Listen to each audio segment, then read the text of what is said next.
श्री शिवाय नमस्तुभ्यम। माझ्या मुलाला 2 वर्षापूर्वी कॅन्सर झाला होता। आम्ही सुरत दवाखान्यात गेलो, अंकलेश्वरला पण गेलो, कुठेच फरक पडला नाही। पुण्याला पण जाऊन आला माझा मुलगा, आयुर्वेदिक दवा केली, फरक पडला नाही।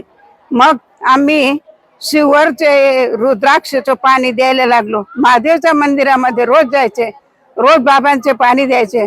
आता फार आराम लागला आहे।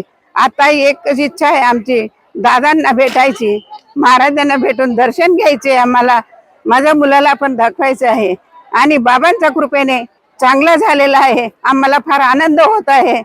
असं आम्ही पुष्कळ दवाखाने करून आम्हाला कुठेही फरक पडला नव्हता, परंतु बाबाच्या कृपेने आनंद, जेवण वगैरे सगळं करायला लागून गेलं आहे। सगळं काही आम्हाला बरं झालं आहे आणि आमची 6वी कथा आहे। आम्ही सिवरला कावड यात्राला पण मी गेली होती, मी कावड यात्रेमध्ये पण सामील झाली होती। मग आम्ही 2-3 वेळा गेलेले आहे। आम्ही रुद्राक्ष महोत्सव मध्ये पण गेले होते। आम्हाला फार वेळ जाऊन आले, सुरतला गेले, शिरपूरला गेले, साक्रीला गेले, इथं आले। आम्हाला फार आनंद होत आहे।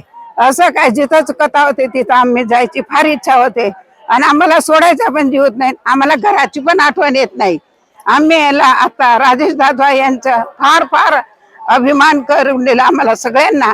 इथं महाराजांना आणलं, कथा आणली म्हणजे सोबत गंगा झाली आहे। इथं सगळं कैलास सारखं धाम झालेलं आहे। इथं प्रत्यक्ष शिवर आठवण येतं आम्हाला आणि एवढी अपार गर्दी आहे। सगळं हातात सेवा करताय, सगळं काय आनंदाने लुटत आहो। रात्र होते, आम्हाला कळत पण नाही की रात्र आहे। सगळे भजन कीर्तन नाचत गाचत सगळ्यांचे नाम स्मरण चालू राहतं। धन्यवाद। एवढं आम्हाला आभार आहे सगळ्यांचा।